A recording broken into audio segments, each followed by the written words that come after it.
Salmo 119, versículo 145. Hemos estado viendo este salmo acróstico que va en el orden del alfabeto hebreo y ya vamos en la letra 19 o número 19, que es la letra Kof. En esta octava, que va del versículo 145 al 152, el salmista está en una oración tremenda. Es un ejemplo de oración esta octava. Anótenlo bien. Del 145 al 152 es un verdadero ejemplo de oración, en donde se derrama el salmista y ora a través de la palabra. Es algo que estamos aprendiendo a orar con la palabra, a orar la palabra, a leer la Biblia y a orar de acuerdo a lo que Dios nos ha enseñado en la palabra antes de presentar nuestras peticiones normales. O sea, tenemos que hacer todo, pero si nada más leemos la Escritura nosotros, que lo correcto es orar antes de leer la Escritura. Esta es una buena fórmula para orar, ¿verdad? Y para ser ministrado. Orar antes de leer la Escritura, para que el Señor nos dé sabiduría para leer la Escritura. Leer la Escritura y dejar que la Escritura se aplique a nosotros y orar lo que Dios nos ha enseñado acerca de eso. ¿Qué es lo que Dios me está diciendo a mí en su palabra, a mí? ¿Qué es el mensaje que Él me está diciendo a mí? Porque la oración no solamente es de aquí para allá, sino viene primero de allá para acá. O sea, Señor, muéstrame, háblame a través de tu palabra, voy a leer tu palabra y después, Señor, oro yo lo que tú me estás mostrando. La oración me cambia a mí. Mi oración nunca va a cambiar a Dios, porque la voluntad de Dios ya está hecha, pero la oración me va a cambiar a mí. Y una vez que ya llevo a ese proceso, entonces después presento mis otras peticiones, que probablemente si las presento antes, iban a ser diferentes después de que ya el Señor ha hablado conmigo, ¿verdad? El salmista hace exactamente eso, está dándole gracias a Dios por la palabra, pero está orando aquí la palabra. Es algo tremendísimo. Vamos a leer la octava, pues. Dice, he clamado con todo el corazón, respóndeme, oh Yahvé, tus estatutos atesoro. A ti he clamado, sálvame y observaré tus testimonios. Me anticipé al alba y clamé, esperé con ansias en tu palabra. Mis ojos se anticiparon a las vigilias de la noche para meditar en tu palabra. Oye mi voz conforme a tu misericordia. Vivifícame, oh Yahvé, conforme a tu decreto. Mis perseguidores se acercan a la maldad, se alejan de tu ley, pero tú, Yahvé, estás cerca y todos tus mandamientos son verdaderos. Hace ya mucho que entendí tus testimonios, que los has establecido para siempre. Dice, Señor, dice la versión de Dios habla al hombre, este primer versículo que dice, he clamado con todo el corazón, respóndeme, oh Yahvé, tus estatutos atesoro. Señor, te llamo con todo el corazón, respóndeme, pues quiero cumplir tus leyes. La Nueva Traducción Viviente dice, con todo el corazón oro, respóndeme, Señor, y obedeceré tus decretos. El salmista está, en la introducción de esta octava, está el salmista orando con todo el corazón. Y cuando leemos esto podemos pensar, pues claro, cuando voy a orar al Señor, oramos con todo el corazón, pero muchas veces podemos estar orando al Señor de una manera mecánica o utilizando palabras que ni siquiera son algo que el Señor va a escuchar. En una oración de que, oh Señor Dios Altísimo, tú que habitas en las alturas, inclina tu oído, Señor, y te pedimos. Y a veces cuando oramos en grupo son como oraciones ya fabricadas, prefabricadas, medio cliché, ¿verdad? Pero aquí el salmista está en un momento de desesperación. En esta octava y en la que sigue vamos a ver al salmista en desesperación, orando, derramándose delante del Señor, con todo el corazón orando. Saben, mis amados, Jesucristo nos dejó un ejemplo de oración a nosotros tremendo. Hay algunos eruditos bíblicos que dicen que Jesucristo no necesitaba orar, pero lo hizo como dándonos un ejemplo de oración. Yo no estoy de acuerdo con esa interpretación del ministerio del Señor Jesús. Yo creo que si ciertamente Él nunca dejó de ser Dios, la Biblia claramente nos dice que se humilló a sí mismo y tomó forma de siervo, no queriendo aferrarse a esa posición de yo soy Dios, tomó forma de siervo. Y la Escritura nos dice que cuando creció, dice Isaías, va a tomar leche y miel hasta que sepa discernir el bien del mal, hablando del Mesías. O sea que Jesucristo hizo travesuras cuando era pequeño, ¿verdad? Como cualquier niño las haría. No pensemos, entonces, ¿estás diciendo que Jesucristo era pecador? No, porque una travesura infantil de ignorancia de un niño es así.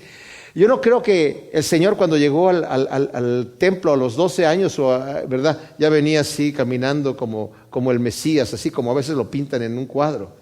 Tampoco creo esas historias, entre comillas, sagradas que se han inventado, que no están sacadas de la Biblia, que dicen que Jesús cuando era chiquito, como vivía en una familia muy pobre, no tenía juguetitos que tenían los demás.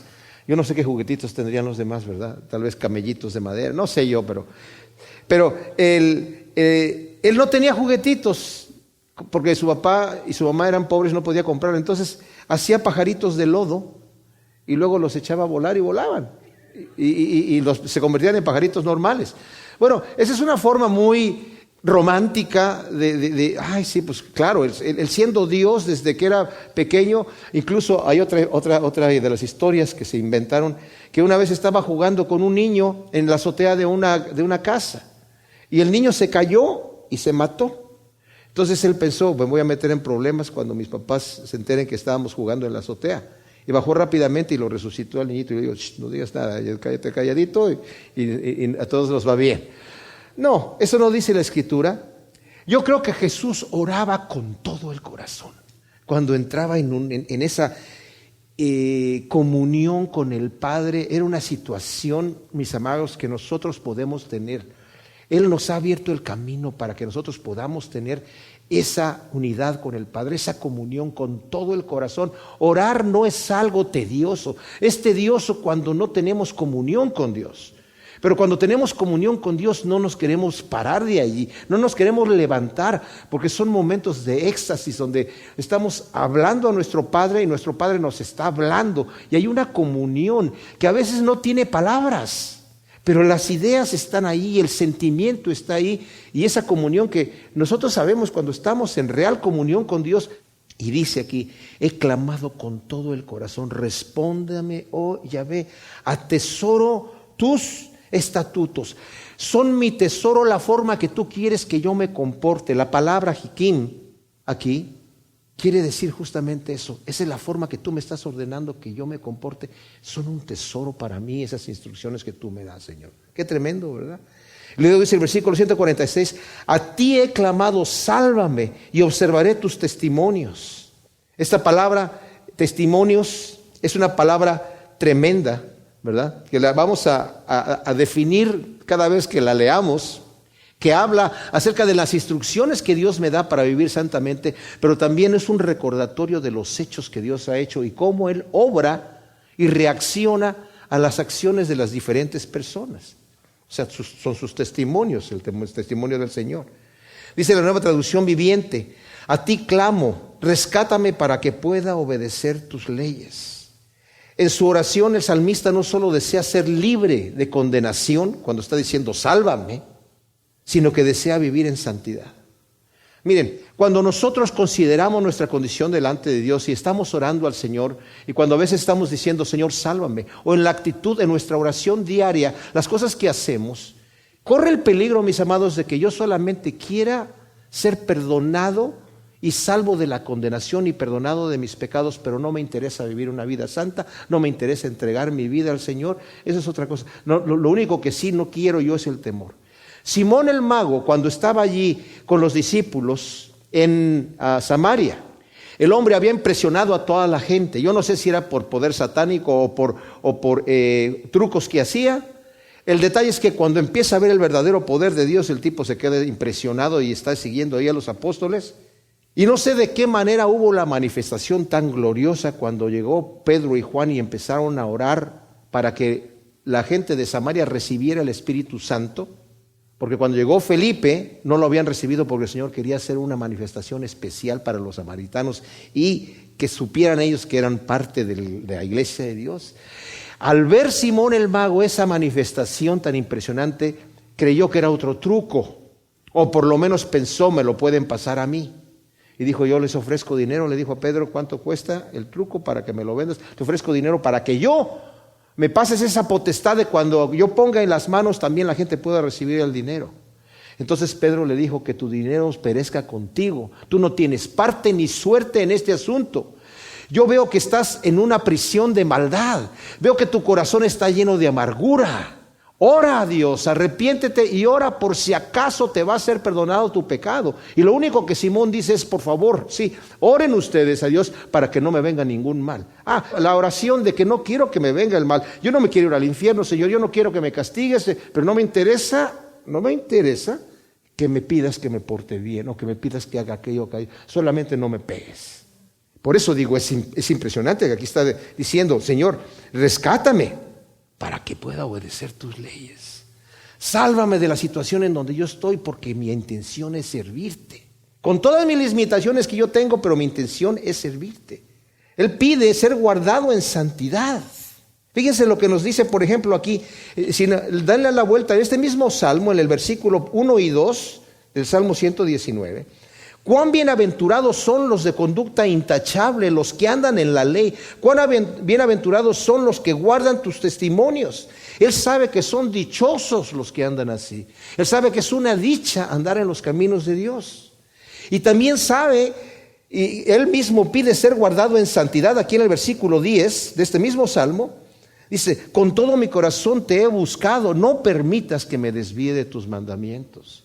O sea, no solamente tengo el interés de que me salve, Señor, que también, primero, qué bienaventurado es aquel que te sirve a ti. Pero, Señor, yo me conozco, yo sé quién soy, ayúdame, no permites que yo me desvíe de tus mandamientos. Quiere redimir el tiempo el salmista. O sea, quiere aprovechar, versículos 17 al 20, dice, haz bien a tu siervo para que viva y guarde tu palabra. Abre mis ojos y contemplaré las maravillas de tu ley. Estoy de paso en la tierra, no encubras de mí tus mandamientos. Mi alma se quebranta anhelando tus preceptos todo el tiempo. Qué tremendo. Él suplica por el poder de correr la carrera con un corazón ensanchado para poder correr la carrera. Versículo 32. Correré por el camino de tus mandamientos porque tú habrás ensanchado mi corazón. Cuando nosotros queremos servir a Dios, el Señor dijo, al que tiene se le dará más, pero al que no tiene lo que tiene le será quitado. Y eso se refiere, si yo no quiero caminar en los caminos de Dios, estoy jugando, lo que el Señor me dio me lo va a quitar. Pero si lo que el Señor me ha dado lo pongo a trabajar y quiero más, Señor, te quiero servir más, pero estoy limitado, el Señor me ensancha, el Señor me abre, el Señor me empieza a abrir el camino para que yo pueda hacer más cosas.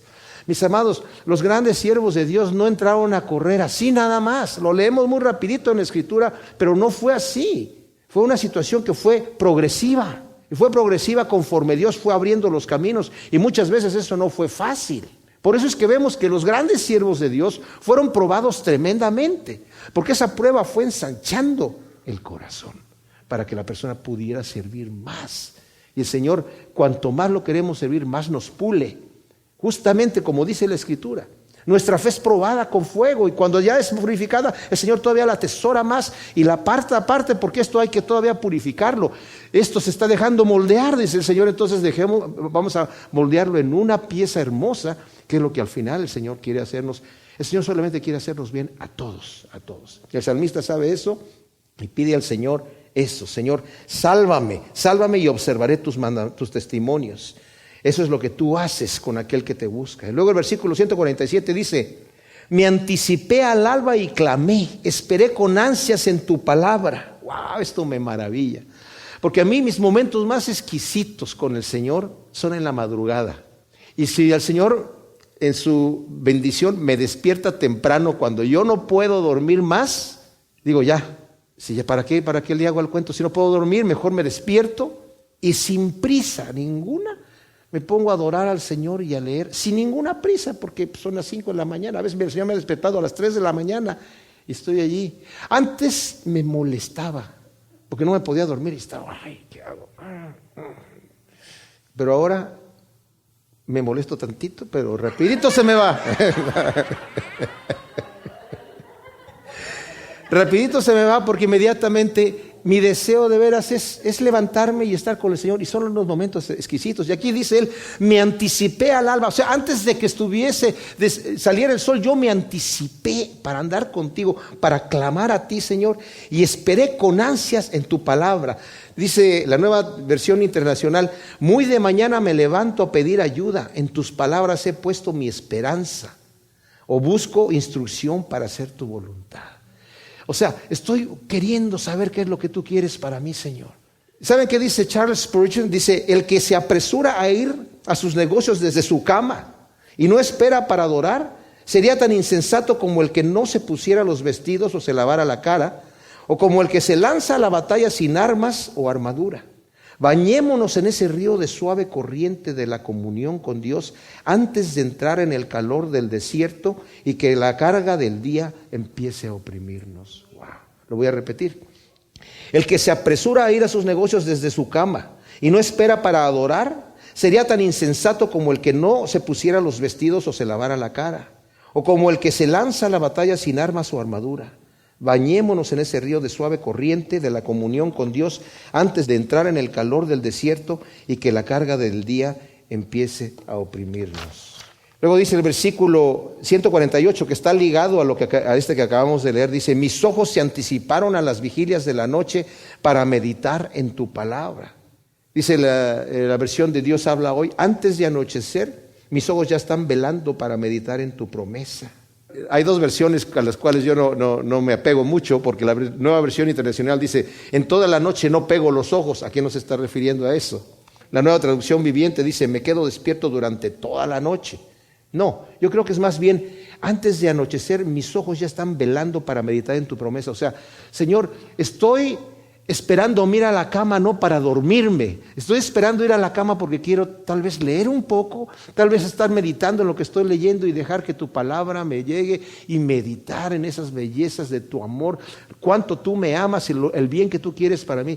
Es la mejor manera de irnos a la cama, mis amados. Tomen un libro cristiano o tomen, no vayan a tomar Robin Hood o algo así. Cuando me refiero a un libro estoy hablando de algo que realmente nos vaya pues a edificar. Y a mí me encanta la palabra de Dios, o de repente toma un libro de algún autor que sepa yo que va a hablar fuerte, que me va a hablar fuerte, sobre todo acerca de santidad y de disciplina, que necesito yo buscar eso en mi vida, ¿verdad? Entonces me quedo meditando en esa situación y al rato ya. Yo no soy de las personas que, como mi esposa, ella es como de esas muñecas antiguas que cuando uno la va haciendo así para atrás se le van cerrando los ojos, ¿verdad? Ella, en cuanto pone la cabeza en la almohada, ¡puf! Ay, bendita Dios, ¿verdad? Pero yo no, yo me quedo, entonces necesito estar leyendo algo, ¿verdad? Para estar, a menos que esté reventado de cansado, pero normalmente tarda un tiempo y es muy hermoso leer, ¿verdad? Antes de dormir y acostarse adorando a Dios y meditando en su palabra. Otra cosa aquí, mis amados, es aprovechar cuando no podemos dormir la bendición de que la falta de sueño, ¿verdad? Como dije yo, cuando nos da insomnio, en vez de estar ahí refunfuñando, empecemos a orar, empecemos a meditar, y si el Señor dejó que se nos fuera el sueño, por algún motivo será. En el Antiguo Testamento, cuando vemos esas historias en donde el Señor le quitó el sueño a este rey o a este otro rey y pidió que le trajeran las crónicas y al rato, oye, mira, Asuero dice, pues, ¿qué hizo este hombre Mardoqueo? O sea, hay a gente pagana y también a gente cristiana. Según la tradición de los judíos, David tenía una cítara a la cabecera de su cama y acostumbraba a levantarse a medianoche a cantarle al Señor. Qué exquisito, ¿verdad? Tal vez no podemos cantar sin despertar a nuestra esposa, a nuestros vecinos, ¿verdad? Pero luego dice el versículo 149, oye mi voz conforme a tu misericordia, vivifícame, oh Yahvé, conforme a tu decreto. Fíjense que esto es especial porque está hablando acerca de justicia. Usted dice, oye mi voz conforme a tu misericordia, pero vivifícame conforme a tu mishpat, juicio. Pero la justicia y la misericordia se oponen, porque la justicia es darle al pecador el castigo de su pecado. La misericordia es perdonar el agravio. Pero fíjense lo que dice aquí el Salmo 85, si le dan vuelta allí. En el versículo 10 dice, la misericordia y la verdad se encontraron, la justicia y la paz se besaron. ¿En dónde se besaron y se encontraron? En la cruz de Cristo Jesús, mis amados. Ahí el Señor murió por nosotros, se hizo justicia por nuestro pecado y Dios puede tener misericordia sin dejar de ser justo. Y por eso dice aquí, conforme a tu misericordia y conforme a tu justicia, Señor, vivifícame, Señor, vivifícame. Podemos con confianza, como dice Pablo, entrar al trono de la misericordia, al trono de la gracia de Dios, encontrar esa gracia que necesitamos nosotros, ese perdón, ese solaz. Mis perseguidores se acercan a la maldad, se alejan de tu ley. El impío persigue al justo, porque está alejado de Dios y aborrece a Dios y a su palabra y a los que lo obedecen. Fíjense, el impío aborrece a Dios, aborrece la palabra de Dios, y aborrece a aquellos que obedecen a Dios, y por eso persigue. Por eso dice aquí, mis perseguidores se acercan a la maldad. O sea, la persona que quiere andar en la maldad no puede acercarse a la ley de Dios, la tiene que aborrecer, porque prefiere andar en la maldad. Y eso es exactamente lo que hace la persona que no quiere servir a Dios. Escoge andar en la maldad. Pero tú, Yahvé, estás cerca y todos tus mandamientos son verdaderos. Esto es, qué contraste, ¿verdad? O sea, tú estás, Señor, cerca. Dice el Salmos 34, 18, cercano está Yahvé a los quebrantados de corazón y salva a los contritos de espíritu. El Salmo 145, 18, cercano está Yahvé a todos los que lo invocan, a todos los que lo invocan sinceramente. Y en Isaías, perdón que me esté brincando esto solamente para que sepamos que el Señor quiere estar cerca de nosotros, ¿verdad? Isaías 50, versículo 8, dice, cercano está el que me justifica, ¿quién contenderá conmigo? Comparezcamos juntos, ¿quién es mi demandante? Que se acerque a mí. Aquí está hablando Jesús. Ese es un salmo, esa es una escritura mesiánica, pero está aplicada también a nosotros porque en Romanos 8 dice, si Dios es por nosotros, ¿quién contra nosotros? Tus mandamientos son verdaderos, Señor. Esta palabra que dice mitzvot son leyes divinas para vivir una vida santa. O sea, son verdad. Tus mandamientos son verdaderos, Señor. Tú estás cerca. Hemos hablado acerca de lo que es la verdad, lo vamos a considerar un poquito más adelante, pero aquí brevemente digo es que lo que Dios nos dice es lo que es, porque es la que es la realidad, ¿verdad? Tus mandamientos son verdaderos, o sea, realmente me van a beneficiar en todos los aspectos en mi vida. Hace ya mucho que entendí tus testimonios, que los has establecido para siempre. Y aquí está diciendo, hace mucho tiempo que yo supe esto. La palabra testimonios, como dije, es lo que Dios ha hecho, pero también son reglas de conducta que atestiguan la voluntad de Dios. O sea, son verdaderos y son eternos, los has establecido para siempre, permanecen para siempre, son verdaderos y permanecen para siempre. Y de esa misma manera va a terminar al final el otro salmo mostrando la permanencia de la voluntad de Dios. Dios es. Y Él ha determinado las cosas que son de la forma en la que realmente pueden existir. El mal se tiene que terminar porque es destrucción, pero lo que Dios nos ha mostrado es eterno, desde el principio. Así como Dios es santo y siempre fue santo, sus mandamientos son verdaderos.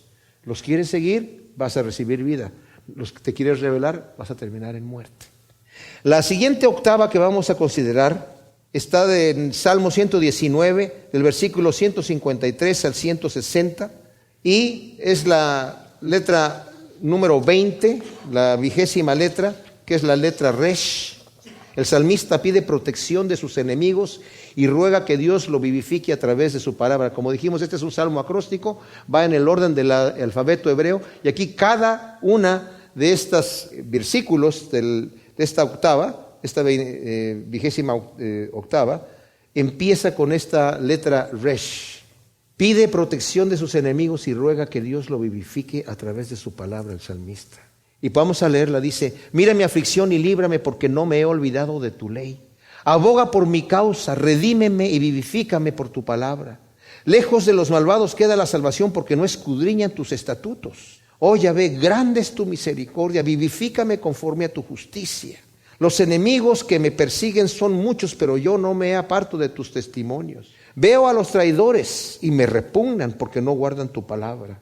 Mira cuánto amo tus preceptos. Vivifícame, oh Yahvé, conforme a tu misericordia. La suma de tu palabra es verdad y eterno todo el decreto de tu justicia. O sea, como vimos en la octava anterior, los dos últimos versículos de la octava anterior, uno atestigua que sus mandamientos son verdaderos y la segunda parte del segundo, bueno, el último versículo del 152 dice, hace mucho tiempo que ya entendí tus mandamientos y sé que son eternos. Así termina también esta octava. Entonces el versículo primero que leímos, que es el 153, el salmista se basa en su obediencia a la ley como lo que le da derecho a las bendiciones de Dios. Si nosotros leemos lo que está diciendo él, o sea, está diciendo, mira mi aflicción y líbrame porque no me he olvidado de tu ley. Señor, yo me he portado bien, yo he obedecido tu ley, así que bendíceme, Señor, bendíceme. ¿Y saben qué? Ese era el pensamiento que había anteriormente basado en la ley. O sea, me he portado bien, pero hasta cierto punto, o sea, no estoy diciendo que el salmista completamente se basa ahí, porque muchas veces el salmista se da cuenta que no merece lo que Dios le está dando y tiene que recurrir a la misericordia. Pero nosotros a veces nos podemos relacionar con eso, nos podemos identificar, porque hemos crecido en un ambiente, mis amados, en donde se nos ha enseñado, con las figuras de autoridad de nuestras vidas, nuestros padres, nuestros maestros y superiores, que cuando uno se porta bien, es alabado. Y cuando se porta mal, es castigado. Entonces entendemos eso. Y muchas veces vamos a Dios con esa actitud. Señor, bendíceme porque yo me he portado bien. No he sido tan malo. Señor, mira, tengo un poquito de derecho a que tú me bendigas. Pero ahora en Cristo Jesús y con la revelación que tenemos en el Nuevo Testamento, nos damos cuenta que no podemos venir a Dios con esas credenciales. Dios nos bendice porque es su gracia la que nos bendice. No nos bendice porque nos portamos bien. Es más, nos bendice hasta cuando nos portamos mal, porque Dios nos quiere bendecir.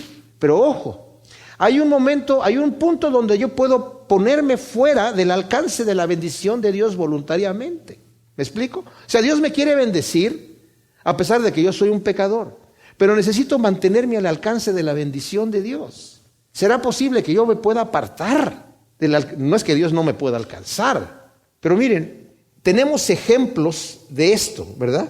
En Juan, por ejemplo, en el versículo 15, cuando el Señor nos está hablando acerca de su amor, acerca de que tenemos que permanecer en su amor, y eso se lo está diciendo a sus discípulos después de que la última cena que tuvieron allí, les dice el versículo 9, como el Padre me amó, también yo os amé, permaneced en mi amor. Si guardáis mis mandamientos, permaneceréis en mi amor, como yo he guardado los mandamientos de mi Padre y permanezco en su amor. O sea, si yo estoy guardando los mandamientos del Señor, estoy permaneciendo en su amor. Y si no, pues no, ¿verdad?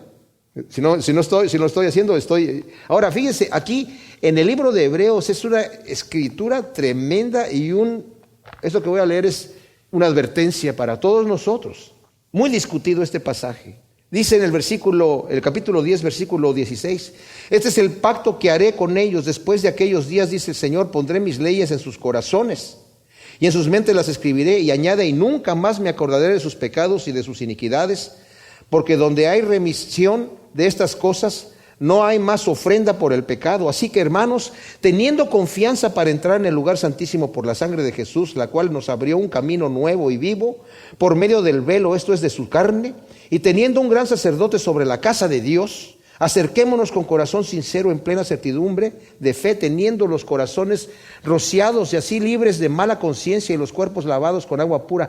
Mantengámonos sin fluctuar la confesión de nuestra esperanza. O sea, hemos confesado que vamos a seguir a Cristo. Mantengámonos sin fluctuar, porque fiel es el que prometió. Y considerémonos los unos a los otros para estímulo del amor y de las buenas obras, no abandonando nuestra propia asamblea, o sea, no dejando de congregarnos como algunos tienen por costumbre, sino exhortándonos, y tanto más cuando ves que aquel día se acerca, porque si continuamos pecando voluntariamente después de haber recibido el conocimiento de la verdad, ya no queda más sacrificio por el pecado, sino una horrenda expectación de juicio y ardor de fuego que va a consumir a los adversarios. El que viola la ley de Moisés por testimonio de 2 o 3 testigos muere irremisiblemente. ¿Cuánto peor castigo pensáis que merecerá el que pisoteó al Hijo de Dios y tuvo por inmunda la sangre del pacto en la cual fue santificado y ultrajó al Espíritu de gracia? Pues conocemos al que dijo, mía es la venganza, yo pagaré. Y otra vez, el Señor juzgará a su pueblo. Horrenda cosa es caer en manos de un Dios vivo. Pero traer a la memoria los días antiguos en los cuales, habiendo sido iluminados, soportasteis una lucha de padecimientos. Y sigue hablando acerca de estas cosas. El versículo 35.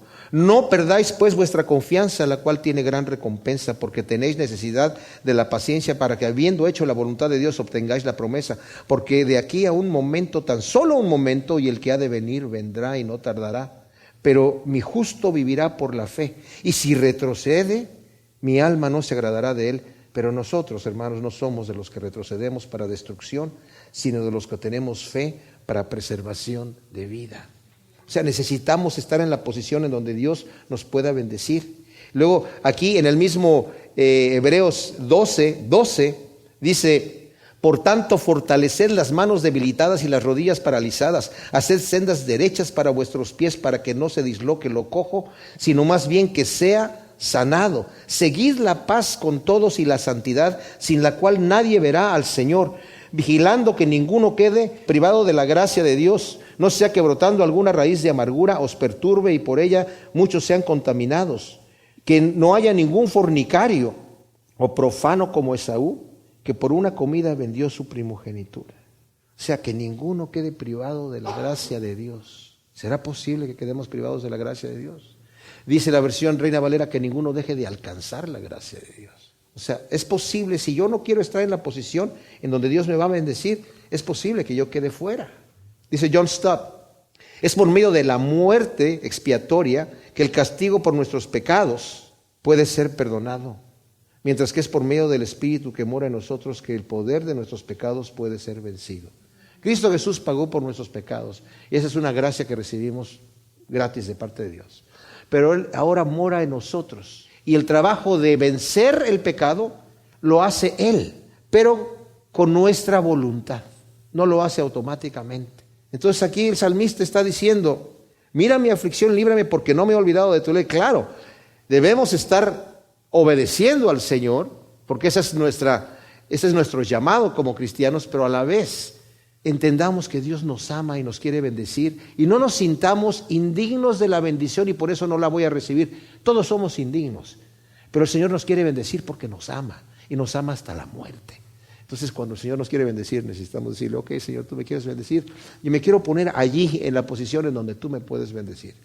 Como vimos en la octava anterior, el Señor quiere ensanchar nuestros corazones, pero necesitamos acercarnos a Él para que Él nos moldee. Él es el alfarero. Yo a veces le digo: Señor, ya no me gustó este vaso, Señor, hazme otro vaso diferente. Tú eres el Todopoderoso, transfórmame, santifícame, Señor. Y mi oración constante a Dios es que yo quiero ser moldeado por Él, porque yo me conozco quién soy. Yo soy un pecador y necesito que el Señor vaya quitando el Alejandro que yo soy allí y vaya poniendo la imagen de Cristo Jesús en mi vida. Eso no lo puedo hacer yo, pero tengo que acercarme a la fuente de vida eterna para que el Señor me vaya transformando. Aboga por mi causa, redímeme y vivifícame por tu palabra, Señor. Está diciendo: defiende mi caso, dice el Dios habla hoy, y rescátame, dame vida conforme a tu promesa. David está pidiendo al Señor: Señor, dame fortaleza, yo me fortalezco en ti. David se fortalecía en el Señor. El Salmo 36, el Salmo 27, 1. Dice: Yahvé es mi luz y mi salvación, ¿de quién temeré? Yahvé es la fortaleza de mi vida, ¿de quién he de atemorizarme? Aboga por mi causa, Señor. O sea, tú eres mi refugio, vivifícame por tu palabra, por tus promesas. Lejos de los malvados queda la salvación, porque no escudriñan tus estatutos. Dice: los perversos están lejos de ser rescatados, porque no se interesan en tus decretos. Esa dice la Nueva Traducción Viviente, y Dios habla hoy, dice: tu ayuda está lejos de los malvados, porque no siguen tus leyes. El hombre que por su iniquidad ignora la verdad será destruido para siempre. O sea, hay personas que no se acercan a Dios porque no quieren. Dice: lejos de los malvados queda la salvación, porque no escudriñan tus estatutos. O sea, no quieren acercarse a lo que Dios dice, lo que Dios tiene para ellos, no les interesa saberlo porque quieren andar en la maldad. Romanos 1 dice que la ira de Dios se revela contra toda impiedad e injusticia de los hombres que detienen con injusticia, ¿qué? La verdad, lo que es verdadero. Dios es santo, porque si no es santo es muerte. Dios es bueno, porque si no es bueno es destrucción y muerte. Y lo que el Señor a nosotros nos llama es a la felicidad, al amor, a la construcción, a la vida. Y todo lo que no viene de Dios es todo lo contrario. Y dice que cuando Dios ve que el hombre no se acerca a lo que él tiene, una vez habiéndolo conocido, la ira de Dios se revela contra esa impiedad e injusticia, porque detienen con injusticia la verdad. Eso es tremendo. Y porque no quieren tener en cuenta a Dios, entonces Dios los entrega a una mente reprobada y hacen cosas que no convienen. ¿A quién no le convienen? A ellos mismos no les conviene.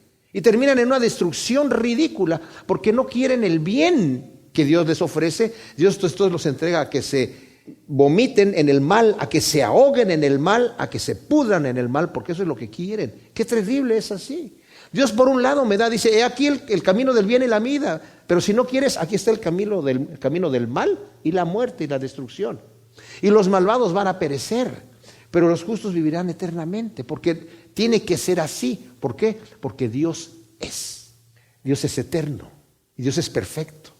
Entonces, el hombre que no quiere recibir lo que Dios le está dando, pues entonces de repente ya no va a existir. Por el otro lado, el que escucha la voz de Dios y se rebela porque no quiere escuchar, hay una gran advertencia en el Proverbios 29:1 que dice, el hombre que reprendido endurece la cerviz será quebrantado de repente y no habrá para él medicina. El Espíritu de Dios no va a contender con nadie para siempre, porque Dios dijo ya, mi Espíritu no contenderá con el hombre para siempre. Y si nos está hablando el Señor, aquella persona que no quiere escuchar, o sea, testimonios tenemos y no solamente personales nuestros, pero de otras personas que aún el Espíritu les ha estado hablando y ellos rechazaron y rechazaron y rechazaron, pero llegó el momento en donde el Señor los quebrantó.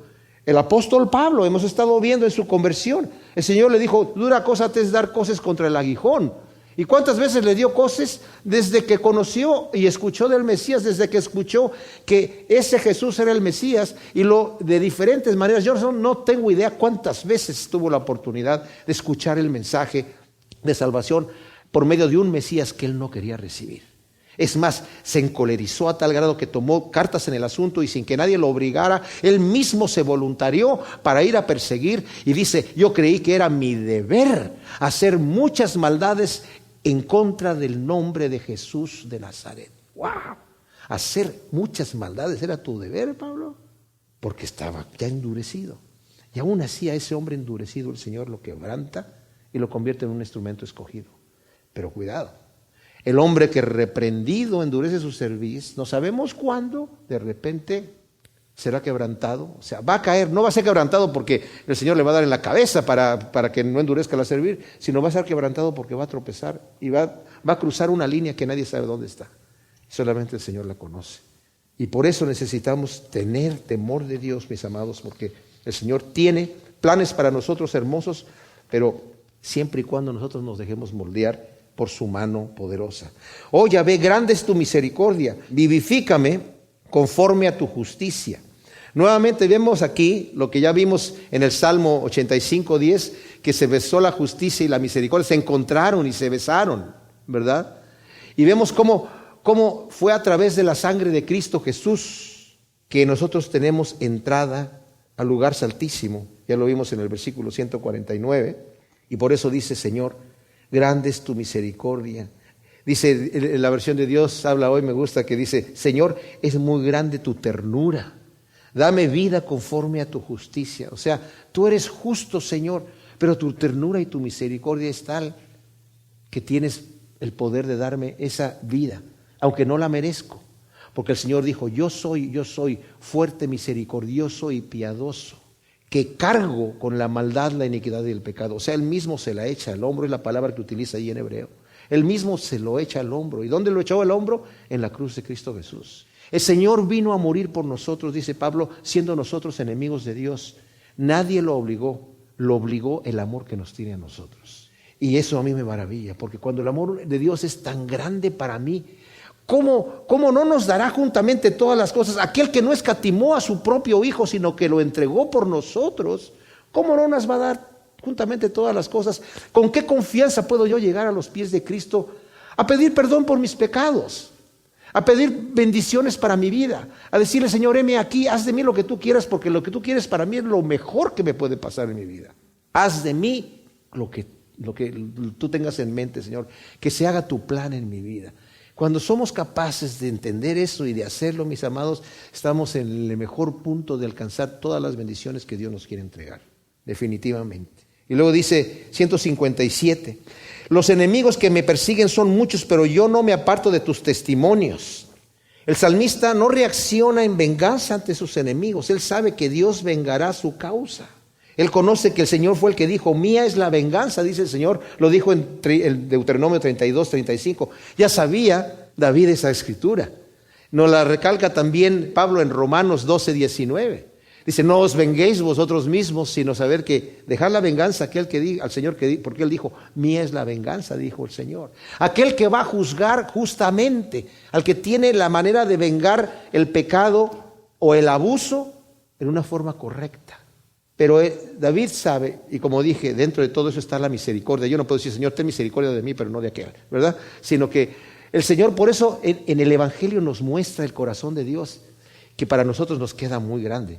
Por eso dice el Señor, dale tu mejilla, si el que te pega la mejilla derecha, vuélvele a la otra y bendice a los que te maldicen. Pero no los bendigas de palabra, bendícelos de corazón. Eso nos cuesta trabajo porque nuestro hombre carnal no está acostumbrado a hacer esas cosas, pero cuando somos transformados a la imagen de Cristo Jesús, al rato, créanme bien, que nos va a gustar eso. Nos va a gustar darle la otra mejilla, no porque somos masoquistas y nos gusta que nos agarren a bofetadas, pero porque sabemos que el perdonar es un gozo, es una virtud espiritual. Necesitamos, mis amados, todos nosotros, yo me incluyo, el primero que me incluyo, ser ejercitados en las virtudes espirituales que Dios nos quiere ejercitar y empezar a gustar las cosas espirituales y celestiales que Él tiene para nosotros. Entonces dice, los enemigos que me persiguen son muchos, pero yo no me aparto de tus testimonios, que quiere decir, Señor, aunque me persiguen, yo no voy a obrar en la carne y no me voy a vengar yo mismo. No me aparto de tus testimonios que me dicen que yo no me vengue, sino que tuya es la venganza. Entonces, aunque me persiguen y tengo la potestad y tengo la oportunidad, no lo voy a hacer. Voy a continuar obedeciendo lo que tú me dices. Luego dice el 158, veo a los traidores y me repugnan porque no guardan tu palabra. Y eso es tremendo, porque está diciendo, según la Nueva Versión Internacional, veo a esos renegados y me dan náuseas porque no cumplen tus palabras. Cuando leemos el Salmo 139, es un tremendo salmo este salmo, ¿verdad? Donde vemos al salmista que él aborrece a aquellos que aborrecen al Señor. O sea, no está mal aborrecer de esa manera, ¿verdad? Porque el salmista aquí en el Salmo 139, versículo 19 nos dice, oh Elohim, o Eloá, dice aquí, oh Eloá, que es otra palabra para Dios. Estoy leyendo la Biblia textual. Si hicieras morir al impío, a los sanguinarios, que se alejaran de mí, que hablan contra ti, intrigando, que toman tu nombre en vano. Oh Yahvé, no aborrezco a quienes te aborrecen. No me repugnan los que se alzan contra ti. Con gran aborrecimiento los aborrezco y los tengo por enemigos. ¡Wow! ¡Qué tremendo! Y luego en este mismo Salmo 119, como vimos el versículo 113, dice, aborrezco a los de doble ánimo, pero amo tu ley. Ahí también se está refiriendo a aquellos que como que te quieren seguir y no, pero es un aborrecimiento santo, ¿verdad? Aborrezco a los que te aborrecen, Señor. Dice Martín Lutero, no pensaba que el mundo fuera tan malvado como cuando empezó la predicación del Evangelio, pero ahora veo que lo es.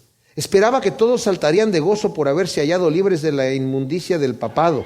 Ustedes saben que Lutero peleó contra el papado. De sus lamentables intrusiones en las conciencias turbadas y afligidas, y que por medio de Cristo por fe obtendrían el tesoro celestial que en vano buscaban antes. Y especialmente pensé que los obispos y universidades recibirían con gozo en el corazón las doctrinas verdaderas, pero veo que estaba lamentablemente equivocado. Yo esperaba que todo el mundo iba a saltar de gozo cuando supieran que la verdad está en el Señor y en el Evangelio, que Cristo murió por nosotros. Y yo también pensé eso cuando conocí del Señor. Yo pensé, cuando le comparta esto a mis compañeros, que Cristo murió por nosotros, no estamos hablando aquí de religiones ni de cosas. Martín Lutero tenía su cosa ahí, pero estoy hablando aquí de enamorarse de Cristo, de que Cristo murió por mí, de que Cristo dio su vida por mí, de que yo me puedo acercar a Él y soy perdonado. Cuando yo leí eso, que lo leí de la palabra, dije, cuando se lo comparta a mis amigos, van a decir, ¿de veras? Esta es la verdad, ¡wow! Pero vi que la mayoría eran, y se niegan. Es la persona que con injusticia retiene con injusticia la verdad, porque no quiere escuchar la verdad, porque no quiere dejar de hacer lo que está haciendo. ¡Qué tremendo! Entonces, por eso dice aquí, veo a los traidores que me repugnan porque no guardan tu palabra. Mira cuánto amo tus preceptos, vivifícame, oh Yahvé, conforme a tu misericordia. Mira cuánto amo tus preceptos, conforme a tu gran amor, dame vida, dice la Nueva Versión Internacional. Charles Spurgeon escribió esto: cuando cayó en un gran pecado, esta fue la petición de David: ten misericordia de mí, oh Dios, conforme a tus piedades. Y ahora que está en gran tribulación, recurre al mismo razonamiento efectivo, porque Dios es amor. Él nos dará vida porque es bueno. Él volverá a encender la llama celestial dentro de nosotros. Esa es la confianza que tenemos. Señor, vivifícame. Lo peor que podemos hacer cuando nos hemos apartado de Dios es quedarnos tirados porque ya no somos dignos. Pero David, tanto en los momentos de felicidad como en los momentos de tribulación, acurre a Él. Dice el versículo 49, vivifícame conforme a tu misericordia para vivir una vida, 149, vivifícame conforme a tu misericordia para vivir una vida santa. Dice el 156, vivifícame por tu gran misericordia y tu justicia. Y ahora vivifícame conforme a tu misericordia porque quiero vivir en obediencia a ti. Quiero estar siendo obediencia, esa es la palabra que utiliza aquí Piquidim, quiero estar haciendo tu voluntad. Y el último versículo dice, la suma de tu palabra es verdad y eterno todo decreto de tu justicia. Aquí hay dos palabras importantes, que es dabar, es hacer la voluntad de Dios. Y mispat es lo que tú has ordenado para mí, para hacer en reglas de buena conducta dentro de la sociedad. Mis amados, Dios es verdad. Sus preceptos son eternos. Dios es verdad, es amor y es eterno. Lo que Él dice es verdad, es con amor y es eterno. Lo que Él hace es verdad, es con amor y es eterno. Dios es amor, es eterno y es perfecto. Y nos está llamando a que seamos como Él es. Qué bendición de bendiciones. Gracias, Padre, por tu palabra, Señor. Qué hermoso es escudriñarla, Señor, y darnos cuenta que tú, Señor, nos has separado como un pueblo escogido para ti, Señor. Te pedimos que nos ayudes a vivir vidas santas que te agraden en todo, Señor, a ser transformados por el poder de tu Espíritu Santo. Gracias en el nombre de Cristo Jesús. Siembra esta palabra en buena tierra, en nuestros corazones, y que produzca su fruto a 100 por 1. En nombre de Cristo, amén.